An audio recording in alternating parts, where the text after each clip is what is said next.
Hello, povo! Sejam bem-vindos a esse território que é nosso. Olá, olá. Boa noite para vocês. Como é que vocês estão? Tudo bom?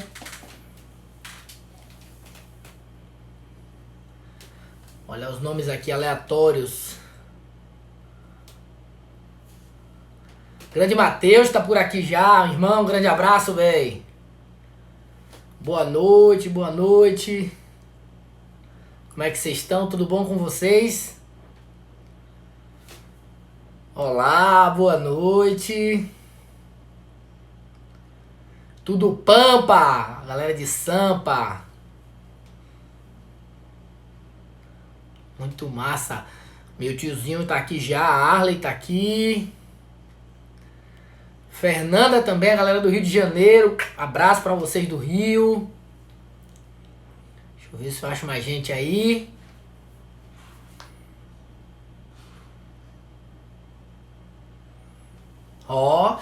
Fica aí, que hoje vai ser todo diferente, todo diferenciado o negócio. Hoje a gente vai abordar um tema muito bacana, vai trazer uns detalhes interessantes sobre um tema muito interessante, que são as causas reversíveis de parada. E logo depois, eu acredito que a gente conclua aí rapidinho esse tema. Logo depois eu vou abrir para perguntas, tá certo? E também depois que eu abrir para perguntas para vocês, eu vou bater um papo com vocês sobre outra coisa também. Então hoje vai ser show de bola. Galera do Triângulo Mineiro, a galera de Valença, a galera de Sampa, que eu já mandei um abraço. Hoje eu vou até colocar o comentário aqui, deixar fixo ele para vocês verem aqui. A galera de Teresina tá aqui também.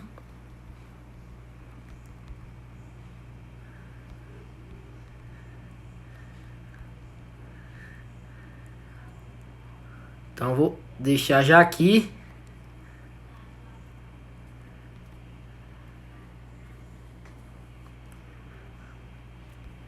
Deixa fixo.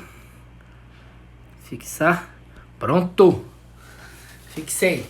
Hoje a gente discute, primeiramente, muito obrigado por vocês estarem aqui, né? Em mais uma live do Play.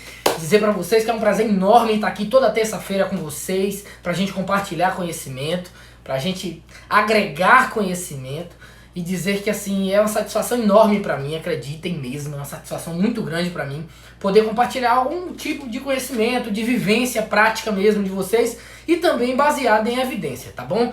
Então assim, mandar um beijão pra todos vocês que estão aqui, é de gente pra caramba mandando aqui mensagem o tempo todo, tá certo? Mas não tem como acompanhar, é muita pergunta, é muita informação. Então assim, só desejar um beijão pra vocês, agradecer demais. E aí aos poucos a gente vai lendo aqui o conteúdo, senão a gente perde muito tempo, tá bom? Mas depois a gente vai ter um tempo hoje só pra pergunta, eu vou abrir aqui pra vocês perguntarem, tá bom? Viu? Então beleza, hoje galera, né, antes de mais nada, eu tenho que fazer isso. Antes de mais nada, convidar vocês para participar de todos os canais que a gente tem. Se você não me segue aqui ainda no Instagram e tá acompanhando a live agora, toda terça-feira tem live do Play. Além disso, praticamente todo dia tem conteúdo novo de urgência e emergência, conteúdo relevante para a saúde lá no feed. Então, se você ainda não segue, segue aí. Se você que está aqui assistindo a live quiser, ó, aperta nessa bandeirolazinha, nesse aviãozinho aí, ó, e manda pro colega vir assistir a live. Pode ser que o colega tenha esquecido da live. Então, manda aí, ó, manda no aviãozinho aí pros colegas. Convida os colegas para participarem da live hoje, tá certo? Além disso, a gente tem mais dois canais de comunicação. O primeiro é o seguinte, o Telegram. No canal do Telegram, é um canal que você acha, se você, quando concluir a live aqui, você pode ir lá no link da minha bio, que tem lá o canal de Telegram. No canal de Telegram, o que a gente tem, uma vez na semana, toda sexta-feira, é um mini podcast. Só que porra é mini podcast? Gente, o mini podcast é o seguinte, é uma reflexão minha sobre algum atendimento que eu fiz, sobre alguma circunstância de emergência que está rolando, sobre as situações atuais, sobre a vivência de enfermagem, algum comentário que eu faço sobre algum assunto. Entendeu? A galera gosta bastante, a gente já tem mais de 600 pessoas lá no nosso canal do Telegram. Então convido vocês para fazer isso, tá bom? O outro canal também que é alimentado semanalmente é o nosso YouTube. Então a gente tem canal do YouTube também. Se você perde a live, se você perdeu as lives que estão rolando por aí, então é só colocar lá, ó, Miller Brandão, professor Miller Brandão no YouTube que você vai encontrar, tá certo? Professor Diego Diniz tá por aqui, irmão, grande abraço, parceiro, ó. Só agradecer por tudo que você faz pela gente, tá bom? Pelo excelente profissional e pessoa que você é, tá certo? Professor, deixa eu ver quem mais tá aqui. Professor Felipe Barros, misericórdia, referência hemodinâmica, hein? Cardiologia hemodinâmica é com esse homem aí. Se vocês não seguem ainda esses caras, galera, procure seguir, aproveite a sua pandemia para estudar com profissionais que são referências nas suas áreas, como o professor Felipe como o professor Diego Diniz, como Jairo, como tantos outros, Rômulo, como o professor Felipe, tem um monte de gente boa. Então assim, Alan Matos, e assim, são muitas pessoas, muitos profissionais muito bons que dedicam seu tempo também aqui no Instagram, tá bom? Para passar conhecimento, para compartilhar conhecimento, tá certo? Então é muito interessante que vocês façam isso. Beleza, chega de papo e vamos lá para falar das causas reversíveis da parada. Galera, quando a gente discute o suporte avançado de vida, quando a gente vê lá, né, que o suporte avançado de vida é uma continuidade do suporte básico, a gente vê que quando o paciente tem ritmo desfibrilável, a gente vai fazer o que nesse paciente? Desfibrilá-lo. A gente vai preparar, né, se for o suporte avançado de vida, como no caso, a gente vai preparar as pás, encaixar no tórax do paciente para realizar a desfibrilação, né, naquela história de 3 passos, eu tô afastado, você tá afastado, todos nós estamos afastados, vamos desfibrilar ele. Pau. Beleza. Até aí tudo bem, tudo tranquilo. Só que quando o paciente não tem ritmos chocáveis, quando ele tem AESP, ou seja, atividade elétrica sem pulso, ou assistolia, que são ritmos não chocáveis, isso quase não cai em prova, isso só despenca, toda hora tá em prova. Então assim, quando ele tem ritmos não chocáveis, você vai pensar nas causas reversíveis de parada. Então assim, há um consenso, né? A gente aprende assim, até para ficar mais fácil, até para a linguagem ser mais tranquila, mais leve, a gente aprende assim, que a gente identifica a causa da parada e trata a causa da parada. Até o próprio ACLS, ele dá uma certa indução para isso, para dizer assim, olha, você tem que pensar nas causas de paradas reversíveis e tem que tratar as causas de parada. Deixa eu ver aqui. Sim, muito bom. Tá todo mundo bom aí? Tá legal o áudio, legal o vídeo? Como é que tá? Me contem aí. Minha internet não é lá essas maravilhas, então sempre pergunto. Tá tudo legal aí com áudio, com vídeo?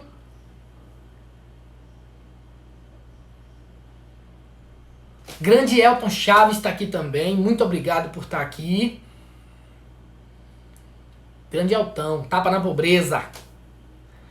Tá ótimo? Que bom. Então vamos continuar. Quando a gente pensa nas causas reversíveis de parada, a gente lembra logo de como é que se dá, né? Como é que se dá aquela história lá, aquela história de identificar os 5Hs e os 5Ts. Aí você me pergunta, professor, sempre dá certo 5Hs e 5Ts?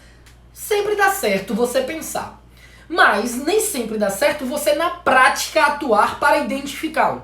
Então o que é que eu estou tentando dizer? Que não é fácil identificar se são 5Hs ou 5Ts. Nem sempre é fácil identificar. Quando você bate o olho no cara e tá lá uma hipovolemia enorme, o cara que perdeu rios de sangue por conta de um trauma, óbvio que aquele cara deve ter parado por uma hipovolemia, mas é uma probabilidade, você não tem como fechar aquele diagnóstico naquele momento, não temos como. Então esta é a grande dificuldade dos 5Hs e 5Ts, não é lembrar dos 5Hs e 5Ts, essa não é a dificuldade. A dificuldade é você conseguir entender aquela parada ali como uma das causas, né? Uma dos 5Hs e os 5Ts. Mas por que existe os 5Hs e os 5Ts? Porque são as causas mais prováveis de parada cardiorrespiratória, que não as desfibriláveis. Então, quando não é um problema cardíaco desfibrilável, as outras causas prováveis de parada envolvem principalmente os 5Hs e os 5Ts. Professor, significa que todo mundo que para é pelos 5Hs e os 5Ts? Óbvio que não, evidentemente que não. Muita coisa gera uma parada cardiorrespiratória. A gente brinca em algumas aulas que tudo pode fazer uma parada cardiorrespiratória, tudo, entendeu? Tudo pode fazer uma parada cardiorrespiratória. Se você imaginar que você pode sofrer um rebaixamento do nível de consciência por qualquer coisa, sei lá, alguma coisa cai na sua cabeça, você faz um rebaixamento do nível de consciência, a língua cai, a base, fecha a via aérea, você morre por obstrução de via aérea. Então assim, muita coisa pode gerar uma parada cardiorrespiratória, não só os 5Hs e os 5Ts e as causas desfibriláveis, beleza? Então se a gente for pensar direitinho na nuance da coisa, as causas reversíveis de parada, como a gente está acostumado a dizer, também envolve as causas desfibriláveis, porque se tem uma causa desfibrilável, você desfibrila o paciente e voltou, foi uma causa reversível, sacou? Então assim, além das causas desfibriláveis, existem as outras possíveis causas reversíveis, que são os 5Hs e os 5Ts que a gente conhece, e óbvio que a gente está falando de adulto, hein? A gente está falando de adulto. Então quais seriam esses 5Hs e quais seriam esses 5Ts? Os Hs envolvem o seguinte: a primeira coisa, e é a mais clássica, é o que a gente entende que a gente precisa falar, é a hipóxia. Por que a hipóxia vem como primeiro H? Como é que a gente não pode esquecer da hipóxia? A gente não pode esquecer da hipóxia, porque a hipóxia é o que mata mais rápido o paciente. Então, um paciente, quando ele para, o que gerou mais rapidamente essa parada pode ter sido a hipóxia. Entendeu? Então assim, hipóxia é o que mata mais rápido. Se a hipóxia é o que mata mais rápido, é o primeiro H que a gente precisa pensar. O que é que a gente faz se o paciente parou por hipóxia? Professor, me dê exemplos aí de pacientes que param por hipóxia. O afogado para por hipóxia. O edema agudo de pulmão hipertensivo ou por insuficiência cardíaca também pode parar por hipóxia. O Covid para por hipóxia, é o paciente que está lá com Covid grave, os 5% de paciente que evolui para com problemas respiratórios, pulmonares graves, evolui para hipóxia. Então o paciente com Covid positivo, Covid-19, ele vai parar por hipóxia. Praticamente todo paciente que tiver crítico com Covid, ele pode ter uma parada por hipóxia. E a obstrução por via aérea de corpo estranho. A obstrução por via aérea de corpo estranho é a principal causa de hipóxia, por exemplo, no... Deixa eu ver. Estão me perguntando o que é hipóxia. Pronto, hipóxia é a diminuição do nível de oxigênio no corpo. Então, se você tem uma baixa distribuição de oxigênio no corpo, você tem uma hipóxia. Ou seja, hipo de baixa, óxia de oxigênio. Beleza? Suave aí? Pronto. Então, a primeira causa de parada, a primeira causa reversível de parada seria a hipóxia. Aí eu já disse para vocês quais são as principais situações, né? Até coloquei aí na atualidade o que é que gera hipóxia também, como o Covid. E aí eu digo, como é que trata-se hipóxia, cara? Como é que se trata a hipóxia? Deixa eu ver se temos alguma pergunta aqui. Hipóxia sempre está relacionado com afecções pulmonares? Não, acabei de dizer. Hipóxia, por exemplo, pode ter uma obstrução de via aérea por corpo estranho e faz hipóxia. O afogado faz hipóxia, entendeu? Então não necessariamente a hipóxia está relacionada com processo infeccioso, não necessariamente, tá certo? Criança, a principal causa de parada cardiorrespiratória em criança é hipóxia, é a obstrução de via aérea por corpo estranho. Então assim, tem que entender isso, a gente tem que desmistificar isso de que hipóxia só é derivado de um problema inflamatório respiratório. Não, obstrução, uma moedinha, um botão pode fazer uma hipóxia no paciente, porque obstrui a via aérea e o paciente tende a parar, beleza? Como é que a gente trata a hipóxia na parada cardiorrespiratória? Ofertando oxigênio. Quando a gente oferta oxigênio para esse paciente, a gente dá a ele a possibilidade de aumentar o nível de oxigênio no sangue e a distribuição dele. Como bem falou Brunão aqui, Brunão falou bem assim, olha, o choque propriamente dito também gera hipóxia. Sim, com toda certeza. O que é o choque se não a má distribuição ou utilização do oxigênio pelos tecidos? Sacou? Então assim, o processo de hipóxia, ela pode se dar por N fatores, tá certo? Como a gente discutiu aqui, beleza? Então, o que é que a gente faz para o paciente parado com hipóxia? A gente pensa e age. Como é que a gente age? Via aérea definitiva. Ah, mas eu não tenho uma via aérea definitiva, eu posso utilizar uma via aérea avançada? Pode utilizar uma via aérea avançada. Na parada cardiorrespiratória, a gente vai lançar mão da oferta de oxigenação para esse paciente a 100% de FO2, ou seja, em alto fluxo, para esse paciente ter um aporte de oxigênio adequado, já que ele parou de respirar também, né? PCR, parada cardiorrespiratória, ele parou de respirar, então você vai ofertar o oxigênio a ele. Então como é que a gente trata a hipóxia na parada cardiorrespiratória? Ofertando oxigênio. Aí, como eu falei de Covid, eu não vou ser responsável aqui de dizer que vocês vão ofertar oxigênio de qualquer forma num paciente vítima de hipóxia. Não, se o paciente é Covid sabidamente ou suspeito de Covid positivo e você for ofertar oxigênio para ele, você tem todo um cuidado para executar essa oxigenoterapia num paciente com Covid positivo. Mas por que, professor, Covid envolve tanta celeuma para ofertar oxigênio? Porque a oferta de oxigênio em alto fluxo gera aerosol, por exemplo. Quando você utiliza o dispositivo bolso, a válvula máscara, gera aerossóis. Quando você oferta um dispositivo máscara não reinalante em alto fluxo, gera aerosol. Quando você vai aspirar o paciente que está com muita secreção na via aérea, gera aerosol. Então, por isso, você não pode utilizar a pressão positiva num paciente positivo, né, Covid positivo ou com suspeita forte de Covid positiva, tá certo? Nessas circunstâncias de parada cardiorrespiratória, tá bom? Então fique esperto, tem muito material bacana sobre o Covid, sobre a abordagem da via aérea do paciente com Covid, tá certo? As principais literaturas mundiais já abordam sobre isso, então não precisa nem eu ficar divagando sobre isso aqui, tá bom? Então a primeira causa de parada cardiorrespiratória, as primeiras causas reversíveis que a gente precisa pensar é hipóxia, tá certo? Diminuição de oxigênio.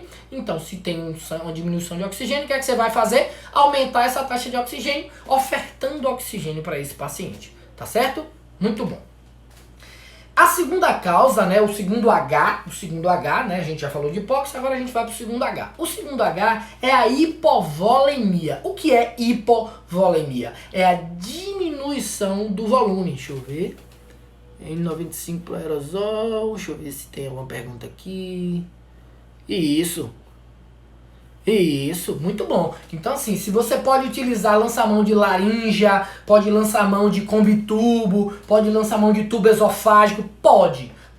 Mas é importante você lembrar que você precisa estar devidamente paramentado, você precisa lembrar-se de que você está sendo, exige um detalhe a mais no equipamento de proteção individual, abordar a via aérea de um paciente vítima de Covid. Tá certo? Então é ficar atento, é ficar esperto a isso. Você pode lançar mão de N dispositivos, mas desde que seja alinhado com aquela circunstância clínica, que é nova para todo mundo, não é? Então, se você não viu ainda, se você não conhece ainda como manejar a via aérea de um paciente vítima de Covid, é importante demais você saber, tá certo? Beleza, agora a gente fala do segundo H. O segundo H é a hipovolemia. O que é que causa hipovolemia, gente? Choque hipovolêmico é causado pelo quê? A gente tem dois tipos básicos de choque hipovolêmico. Tá. A gente tem dois tipos básicos de choque hipovolêmico. O primeiro choque hipovolêmico é o hemorrágico, é o mais comum da gente encontrar no trauma, no APH. Qual é esse aí? Esse choque é aquele que o paciente sangra até parar. Este paciente, ele precisa de quê? Ele precisa que estanque o sangramento dele e de reposição. Por quê? Porque ele não tem mais líquido para a bomba bater. A bomba está batendo seca. A bomba está batendo sem nada dentro. Então, do que é que esse paciente precisa? De reposição. Aí a gente pensa no pré-hospitalar, a gente pode lançar mão de uma reposição com eletrólito, né? Com ringer com lactato, com soro fisiológico. Mas mesmo assim, tem um limite.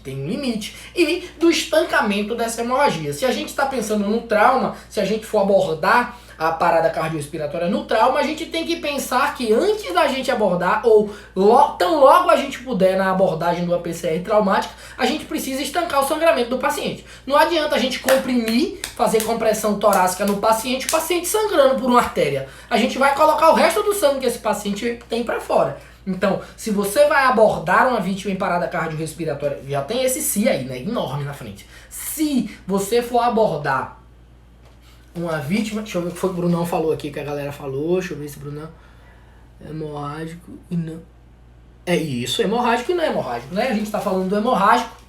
Então, se você for abordar uma vítima em parada cardiorrespiratória por trauma, né, uma vítima de PCR traumática, a primeira coisa que você vai dizer é, pronto, esse cara tá sangrando por onde? Pelo quê? Então, se ele tá sangrando uma hemorragia sanguinante grave, você vai abordar imediatamente durante a compressão ali, enquanto você está comprimindo, o outro colega tá fazendo a contenção dessa hemorragia.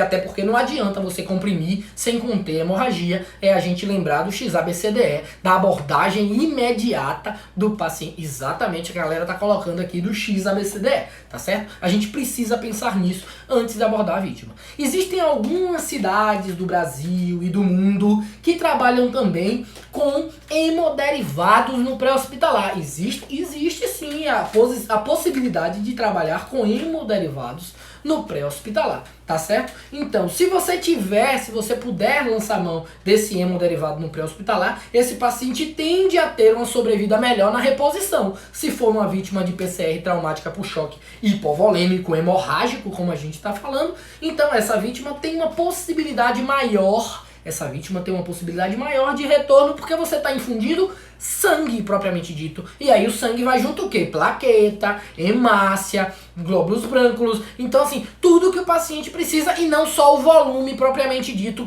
como seria o soro. A gente tem uma máxima no trauma, né? Uma máxima no pré-hospitalar, que a gente não pode substituir o sangue do paciente por água, por soro. A gente não pode. Então, assim, é por isso que a gente trabalha com hipotensão permissiva e tal. Então, por mais que a causa da parada seja um choque hemorrágico, você não vai abordar o paciente com volemia agressiva, infundindo 5.000, 6.000 ml de soro no paciente. Não vai adiantar. Não vai adiantar, você vai perder seu tempo, vai perder o material e vai trazer mais sofrimento para a vítima, para a família, para o entorno, para a cinemática toda. Beleza? Então é prestar atenção que se a vítima estiver em parada cardiorrespiratória e for por causa de uma hipovolemia hemorrágica, como a gente está falando até agora, então essa vítima precisa de contenção de sangramento e também de reposição de eletrólito, se for em baixa quantidade dá para fazer, e também reposição de hemoderivados, se for o caso de vocês abordarem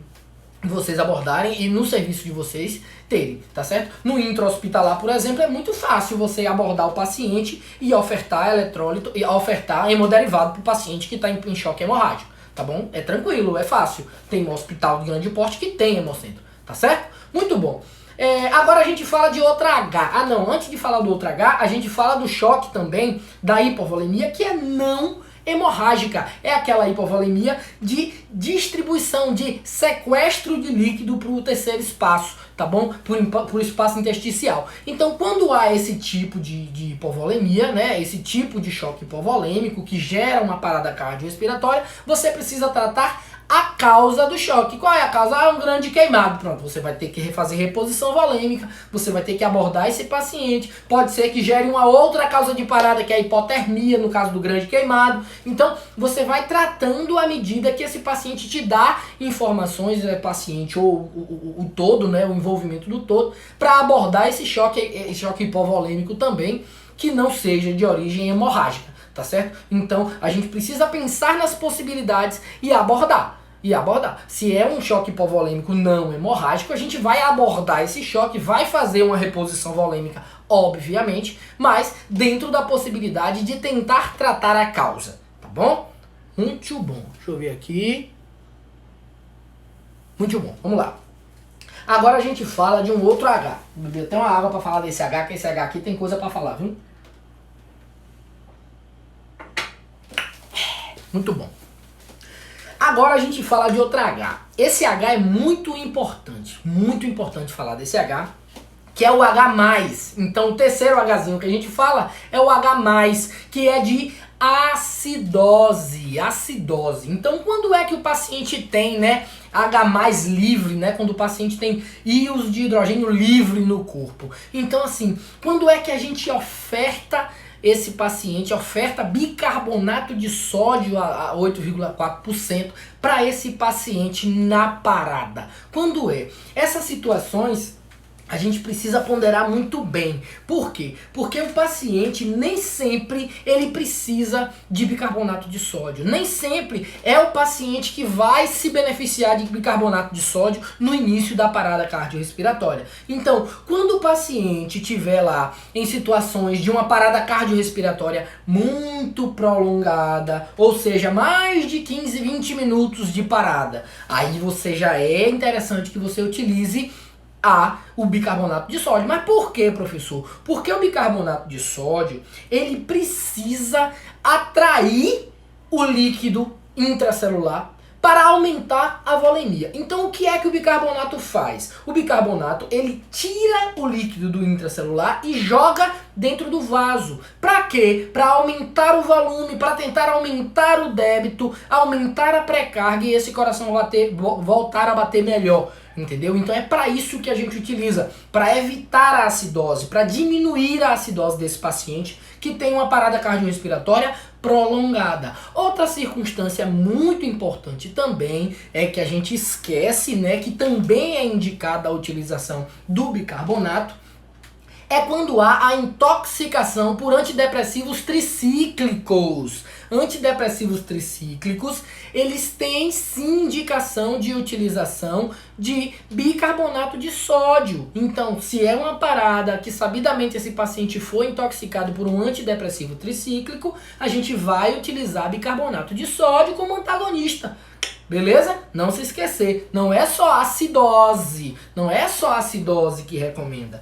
Outra coisa também, obviamente, é quando o paciente tem uma acidose metabólica. Quando é que você suspeita que esse paciente tem uma acidose metabólica? Um paciente que tem uma acidose prévia, um paciente que já é dialítico, um paciente que tem lá uma fístula no braço e você fala, esse cara é dialítico. Será que ele estava fazendo a diálise dele no tempo certo? Será que ele não está devendo uma diálise lá? Será que ele não está com hiperpotassemia, né? Ou hipercalemia, como a gente chama? Então, é prestar atenção. No pré-hospitalar, nem sempre vai ter uma pessoa ali, lúcida, orientada, verbalizando, que te diga o que o paciente tem. Então, se esse cara tá na fila do banco e para com a fístula no braço, bebê, ele vai tomar o bicarbonato dele. Ele vai tomar. Porque uma das causas de parada num paciente dialítico é a hiperpotassemia, é a ausência da diálise.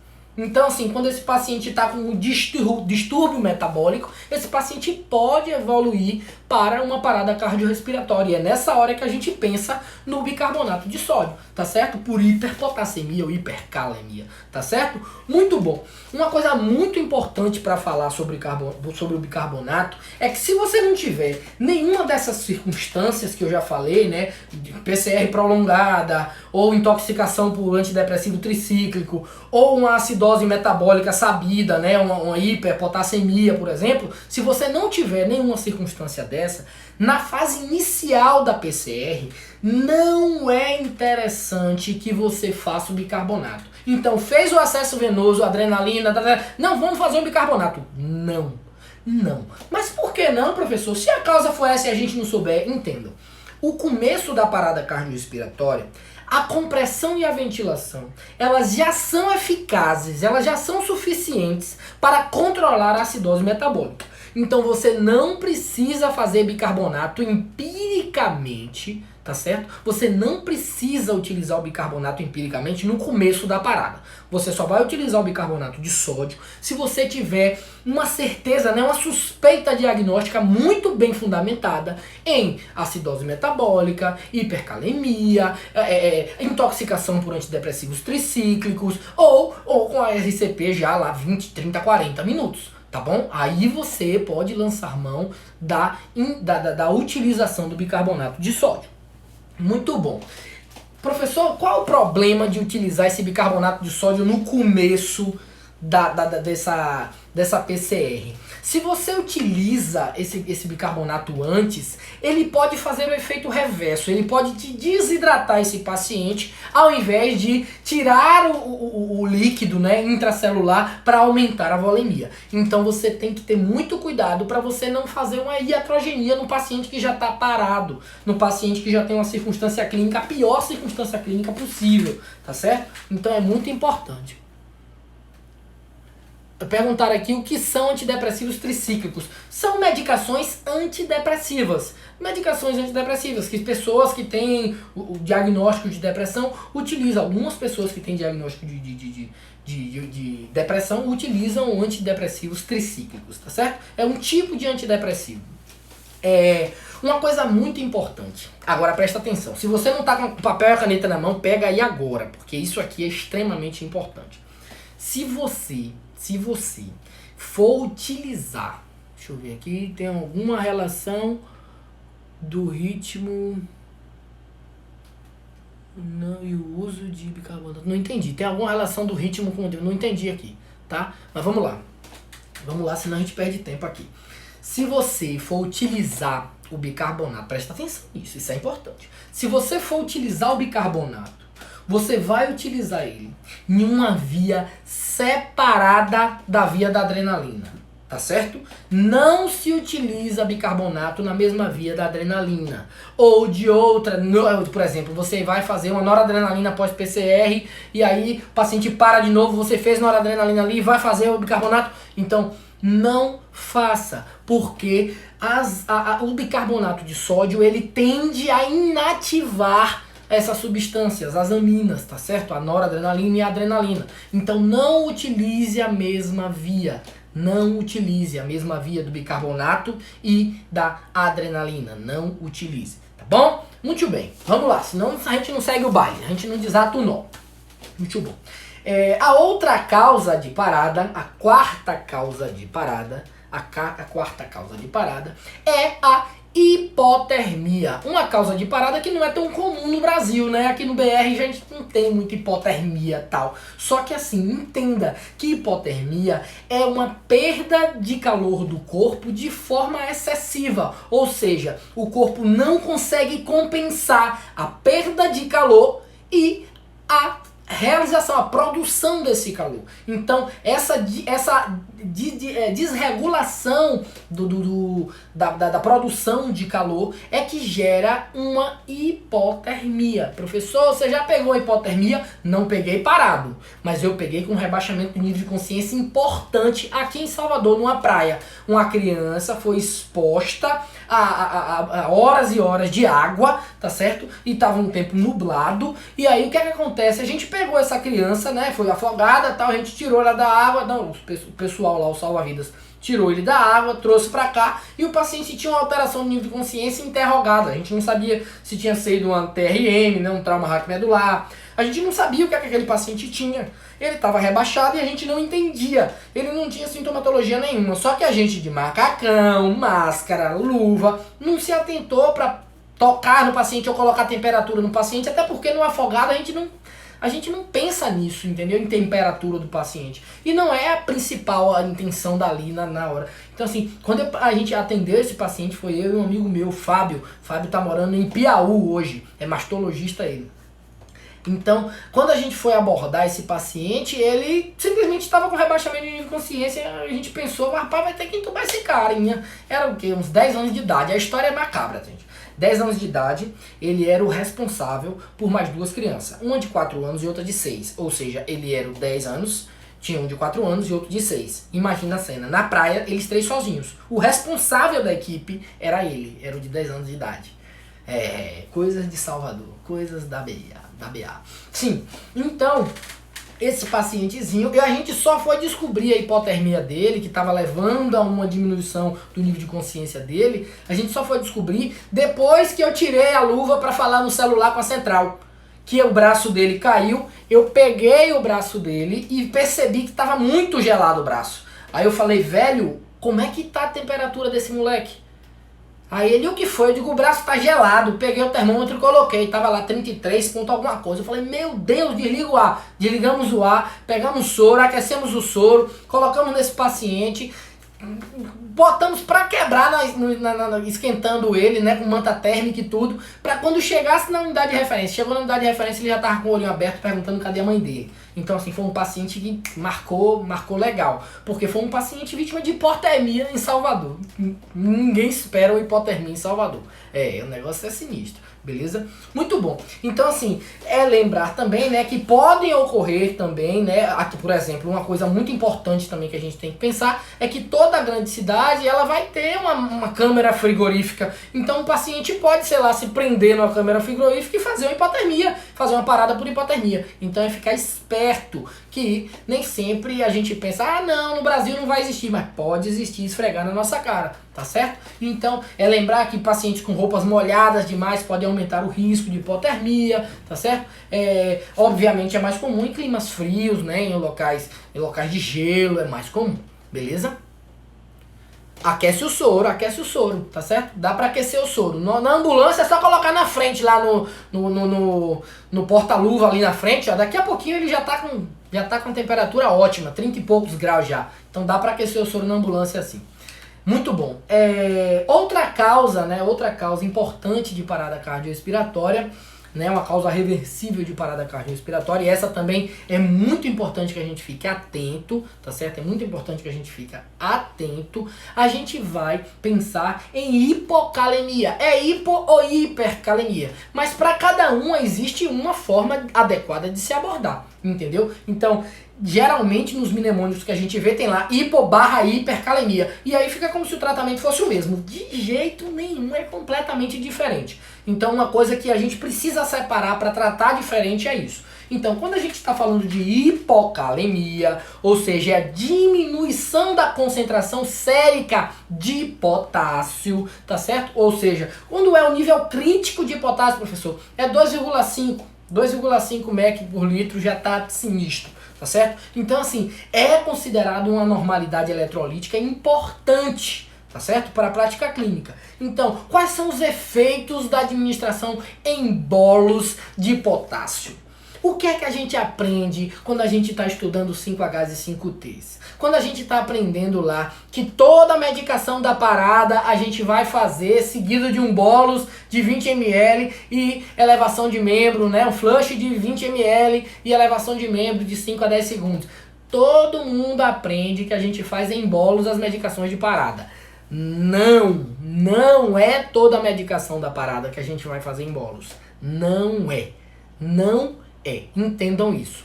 Quando o paciente tem uma hipopotassemia, né, ou uma hipocalemia, esse paciente ele pode ser iniciada a reposição de potássio dele, mas a reposição de potássio ela vai se dar de maneira lenta, muito lenta e ao longo de horas, e jamais através de bolos. Bolos não. É só se lembrar do que é que o potássio faz com o vivo. Como é que o povo se mata? Não é com potássio? Então, gente, como é que a gente vai fazer potássio em bolos no paciente? De jeito nenhum. Noel Júnior chegou.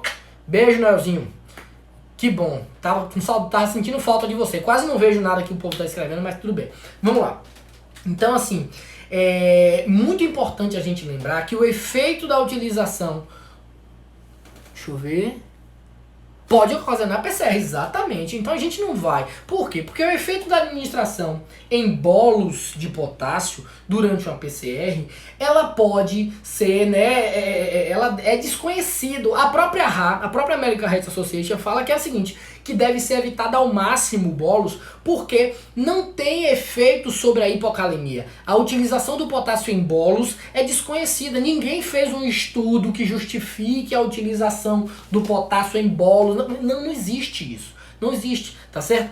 Para vocês terem ideia do nível de evidência do potássio em bolos, tá lá na classe 3, nível de evidência C, baixíssimo nível de evidência. Tanto que a AHA não recomenda a utilização de potássio em bolos. Então, se você suspeita de um paciente que tenha lá uma alteração, por exemplo, geralmente uma hipocalemia, ela está associada a uma hipomagnesemia, ou seja, o paciente tem diminuição de potássio e diminuição de magnésio. Aí você pode tratar o quê? A diminuição do magnésio. Com o quê? Com o sulfato de magnésio. Beleza? Então, se ela tiver associada a hipomagnesemia, aí você vai utilizar o magnésio. Beleza? Né? Geralmente, o paciente que quando tem hipomagnesemia, a gente pensa também no torsade de Puan, né? Aquela linha assim, ó, no eletro que tá lá, ó, aquela taquicardia, aquela alteração lá, né? toda linda, que parece uma fita no eletrocardiograma, aquela assim bonitinha, que vai aumentando e diminuindo de tamanho, né? Uma completamente diferente de tudo que a gente pode ver. Então assim, quando tem um ataque ventricular completamente diferente, né? Em formato assim, ó, com torções de pontas, torçado por an, aí a gente pensa, aqui pode ser uma hipomagnesemia, vou tratar a hipomagnesemia. Mas no caso da hipocalemia, ou seja, diminuição do potássio, a gente não vai tratar essa diminuição do potássio em bolos imediatamente nesse paciente, tá certo? Muito bom. Falando ainda agora sobre a hipercalemia, deixa eu ver aqui o que o professor fala. Deixa eu ver aqui.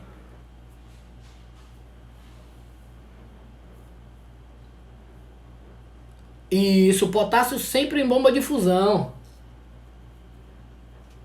Medicação de parada, faço sim, muito bom. Fazer o potássio diluído em soro fisiológico e correr em bomba de fusão. Perfeito, Paty, isso mesmo, exatamente. Muito bom. O potássio, como a gente já falou, né, o potássio ele pode até ser iniciada a infusão dele, tá certo? Durante a parada. Mas vai ser em horas e nada de imediatamente em bolos, como a gente faz com as outras drogas de parada. Muito bom. Quando a gente fala do outro problema do potássio, né, que é a hipercalemia, a gente já falou da baixa de potássio, agora a gente está falando da alta de potássio. Pronto, quando a gente fala da hipercalemia, é importante a gente saber o que é que essa hipercalemia faz. Ela faz uma alteração na membrana, uma instabilidade na membrana celular cardíaca, né? Ou seja, na membrana do miocárdio, e gera uma arritmia. Então, a concentração sérica do potássio, quando está mais do que 5,5 metros por litro, ferrou. Ele tem uma hipercalemia e esse paciente pode sofrer os efeitos adversos de uma hipercalemia, que é uma travada na despolarização muscular cardíaca. Imagina o seu coração travado sem despolarizar. Já era, vai gerar uma arritmia sinistra e o paciente vai parar. Então, se o coração não despolariza, ferrou, ele não bate direito, vai forçar uma arritmia e esse paciente vem a parada cardiorrespiratória por hipercalemia, tá certo? A gente lembra lá, né, que para as fibras musculares cardíacas realizarem a contração, elas precisam de potássio, de sódio, de cálcio. Então, se não tem uma quantidade adequada, uma concentração sérica adequada de qualquer um desses aí, pode ser que o paciente sofra uma parada cardiorrespiratória. Como é que a gente trata a hipercalemia na parada? A gente aplica, né? A gente tem duas possibilidades de medicamento no momento da parada: o gluconato de cálcio e o cloreto de cálcio. A gente tem essas duas possibilidades, tá certo? Neste caso, a gente vai utilizar em bolos. Aí a gente utiliza bolos, tá certo? Aí a gente utiliza bolos muito bem, tá certo? A gente tem também um conceito muito importante que precisa falar para vocês, é que o cálcio, ele não vai ser antagonista do potássio. Não. Ele vai conseguir estabilizar a membrana para que ela despolarize. A membrana cardíaca, a membrana da célula cardíaca, ela vai conseguir estabilizar essa membrana para que ela despolarize. Então ela não vai diminuir a concentração sérica do potássio, ela não vai neutralizar o potássio como um todo no organismo, não. Ela vai permitir que essa membrana cardíaca, da célula cardíaca, consiga despolarizar e o coração volte a fazer contrações, tá certo? Muito bom. Outra coisa muito importante é quando é que você suspeita de um paciente que está com hipercalemia. Como os casos que a gente falou, né, no paciente que é renal crônico, tá lá, né, o paciente tá lá, ocasionalmente ele é um hipertenso, que não tem controle adequado da pressão arterial dele, ou ele é um paciente que usa IECA, né, os inibidores da angina conversora de angiotensina, ele usa IECA há 300 anos, então é aquele paciente hipertenso que toma medicação quando dói a nuca, então é esse paciente que pode estar com a hipercalemia, beleza? Muito bom. Agora vamos aos T's. A gente já falou do H, agora a gente vai ao T. O T é o primeiro. Os T's são mais rápidos, não é mais dinâmicos. Por quê? Porque os T's envolvem mais traumas e outras circunstâncias. Então, o primeiro T que a gente fala, que acontece muito no ferimento por arma branca, no ferimento por arma de fogo, é o quê? O tamponamento cardíaco. tamponamento cardíaco, é o primeiro T que a gente fala. O tamponamento é quando há um excesso de sangue, um acúmulo de sangue no saco pericárdico. Ou seja, você sabe que o coração, né, ele é envolto de um saquinho. Ele é envolto de um saquinho que não permite que o coração toque diretamente nos outros órgãos. Então, se esse saco pericárdico se enche de sangue, ele faz uma pressão no coração e o coração não consegue fazer sístole e diástole. Por quê? Porque aquele saquinho ali que reveste o coração, ele está cheio de sangue e aquele sangue ali dentro do saco não permite que o coração faça sístole e diástole. No pré-hospitalar, na emergência, o que é que a gente faz para resolver esse problema? Uma situação, né, um ato médico, diga-se de passagem, uma ação médica, que é a pericardiocentese, onde você vai colocar um gel calibroso, né, em direção ao coração, em direção ao ápice do coração, para fazer uma aspiração desse saco pericárdico, né, para tentar diminuir essa pressão que está dentro do saco pericárdico, tá certo? Então a pericardiocentese é o que você vai utilizar no caso do tamponamento cardíaco. Outra situação, outro T, é a trombose coronariana. Então, olha o que já aconteceu aí, hein? Duas coisas acontecem no coração. Olha os T's, para não esquecer. Duas coisas acontecem no coração, duas acontecem no pulmão e o outro é droga que o cara toma. Ou seja, duas coisas acontecem no coração. O que é? É o tamponamento cardíaco e esse que a gente vai falar, que é a trombose coronariana ou trombo coronariano. E aí é onde a gente entra no pulo do gato. O pulo do gato é o seguinte: não se recomenda o tratamento com fibrinolítico durante a parada cardiorrespiratória. Você não vai pegar a metalise e fazer diretamente no paciente parado. Não é recomendado. O nível de evidência é baixíssimo e tende a não dar certo. Tá certo? É por isso que não se recomenda. A literatura não recomenda. Não é só eu que estou falando. É a American Heart Association que não recomenda. Tá certo? Então a utilização do trombolítico é indicado se você consegue trazer o paciente de volta da parada com compressão e ventilação. Então, se o paciente voltou da parada com comprimindo e ventilando, aí você vai poder lançar mão de utilizar o metalise pós parada cardiorrespiratória. Óbvio, né? Se tem todas as contraindicações lá que você precisa ver se o paciente tem elas ou não, tá certo? Muito bom. Então, é lembrar que o trombolítico, né, o metalise, o trombo coronariano, ele não é tratado durante a parada cardiorrespiratória. Ah, professor, mas aí é que tá. O paciente teve sinal de Levine positivo, caiu na minha frente, parou, tá aqui na minha cara, eu tô com trombolítico na mão. Aí é uma decisão por vez. Aí é cada paciente é um mundo. A sua equipe vai determinar se aquele paciente parou por uma trombose coronariana ou não, tá bom? Mas a literatura aborda que não é interessante a utilização do trombolítico durante a parada cardiorrespiratória. Até porque esse paciente vai ter um risco muito grande de sangramento, tá certo? Então, beleza, muito bom. O outro trombo, que né, a gente já falou das duas coisas que acontecem no coração, agora a gente fala das duas que acontecem no pulmão. A primeira é o tromboembolismo pulmonar. Então, quando o paciente tem um TEP, aí muda um pouco de figura. Se o TEP for confirmado, ou seja, o paciente está lá na sua unidade, tem lá todos os UELs possíveis, né? Os critérios de UELs todos compatíveis com um TEP, fez lá uma ressonância, fez lá uma tomografia, tem lá a trombose, o tromboembolismo confirmado. Aí recomenda-se a utilização do Actilise, né, do trombolítico também, para realizar nessa PCR, realizar o trombolítico nos casos de TEP confirmada, então previamente confirmado, tá certo? Nesses casos vai utilizar o Alteplase, né, o Actilise, né, a depender da quantidade dessa droga, né, a depender da miligramagem que essa droga vem. Geralmente vem 50 miligramas que você faz em bolos, mais 50 miligramas depois de 15 minutos. Mais 50 miligramas depois de 15 minutos. Isso, exatamente. Muito bom. O que? Explicar o sinal de Levine. Sinal de Levine. Isso aqui. O paciente bota a mão no peito e cai. Isso é sinal de Levine. Pronto. Explicado o sinal de Levine. Muito bom. Quando o TEP é só suspeito, aí é interessante que você não utilize a droga trombolítica naquele momento, porque o TEP é só suspeito. Então ele tem um nível de evidência baixo. O nível de evidência dele, para vocês terem uma ideia, pela American Heart, é 2B.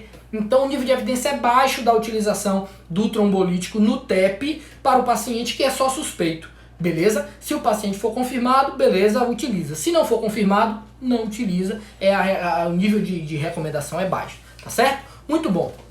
Aí agora a gente fala do outro, né? Já tá batendo o tempo, eita pega. O outro T que acontece no pulmão. Então a gente tem 2 T's, velho, já tá batendo o tempo. O bicho é foda. Eu pensei que ia fazer em meia hora aí, já tem 50 minutos a porra. Mas vamos lá. O outro T, né? 2 acontecem no coração, 2 acontecem no pulmão. Vocês que ficam me empolgando, rapaz.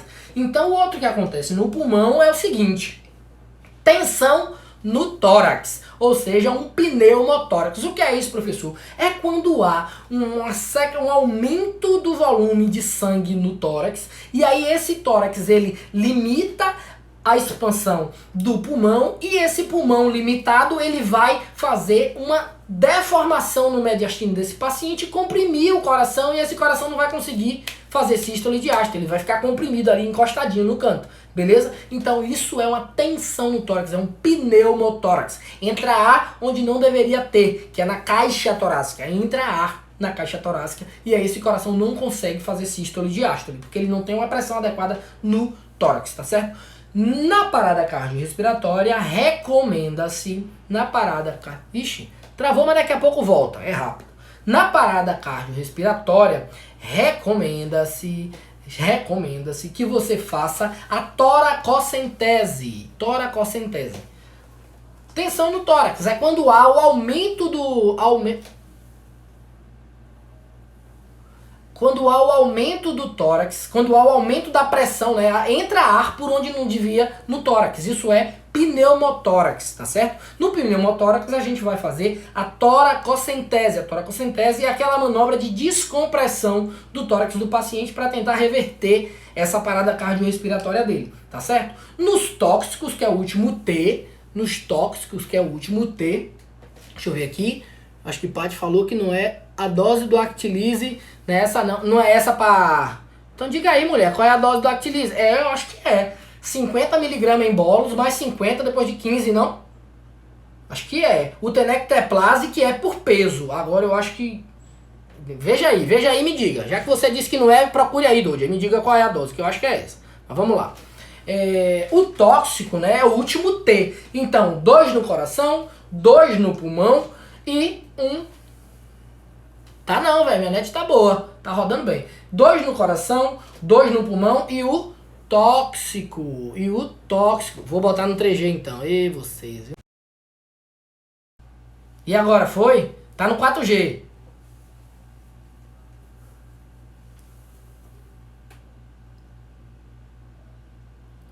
Tá no 4G, e aí? Melhorou? Ah, vocês, hein?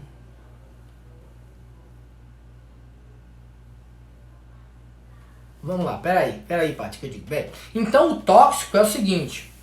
O tóxico, você vai precisar saber qual é o tóxico, se ele tem antídoto, tá certo? Se ele tem antídoto e se há indicação de uso desse antídoto na parada cardiorrespiratória. Não é todo tóxico que tem antídoto que tem recomendação de uso na parada.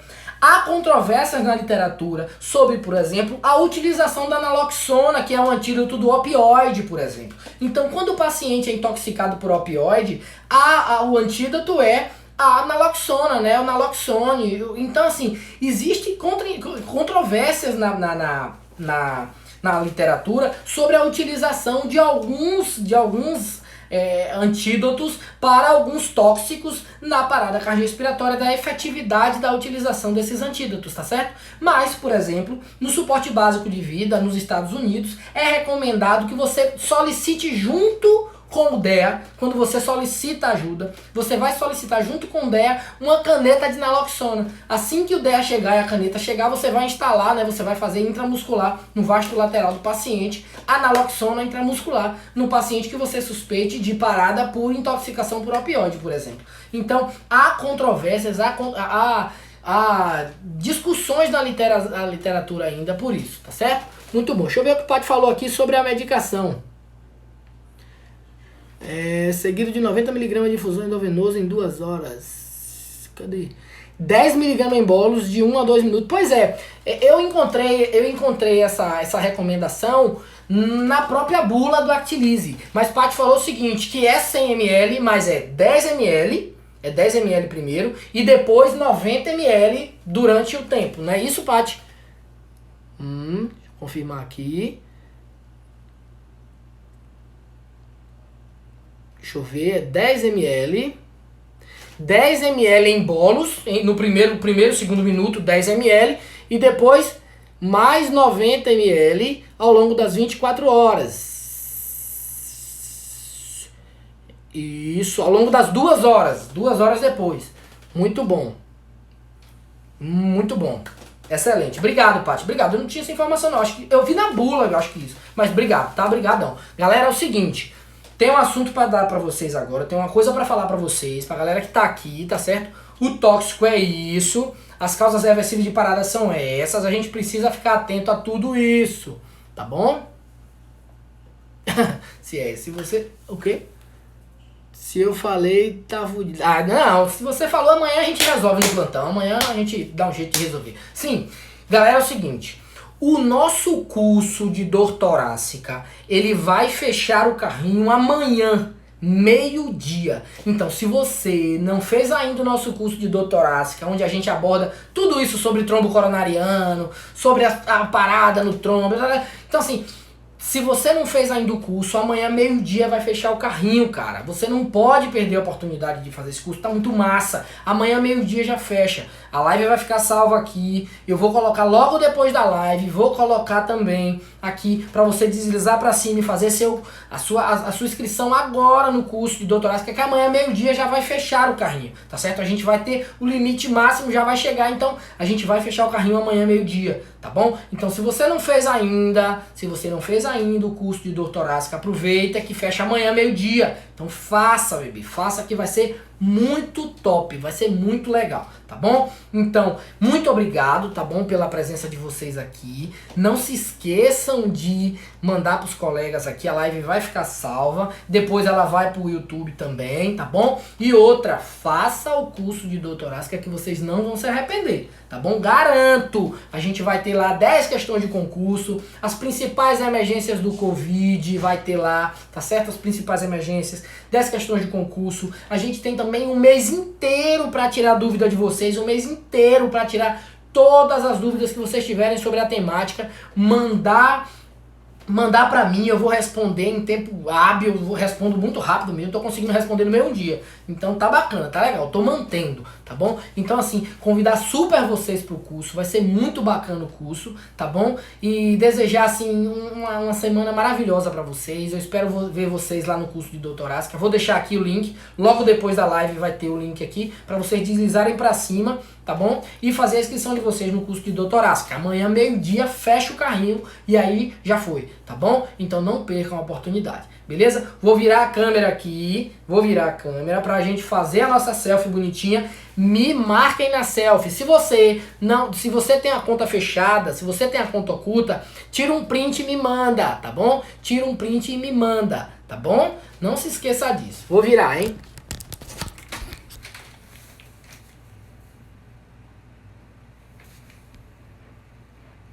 E aí? Tá rolando aí?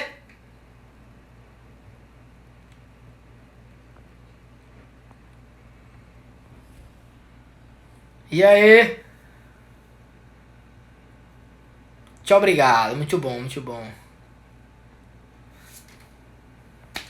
Ó, eu não consegui abrir hoje, fiquei com raiva, mas não consegui abrir a caixinha de perguntas. Não preocupa, amanhã eu vou abrir a caixinha de perguntas, tá certo? Mandem as perguntas de vocês, amanhã eu vou abrir a caixinha, mandem as perguntas que eu vou fazer questão de responder. A grande maioria, né, as respondíveis, eu vou responder todas, tá bom? Então mandem pra vocês, mandem pra mim as perguntas, amanhã eu vou abrir a caixinha e aí vocês mandam as perguntas pra mim, tá bom?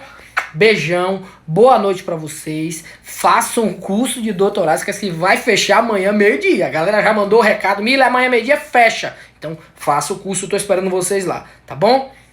Beijo, até mais, hein? Abraço, muito obrigado, tá bom? pela acolhida de vocês, pela confiança de sempre, tá bom? Tchau, tchau.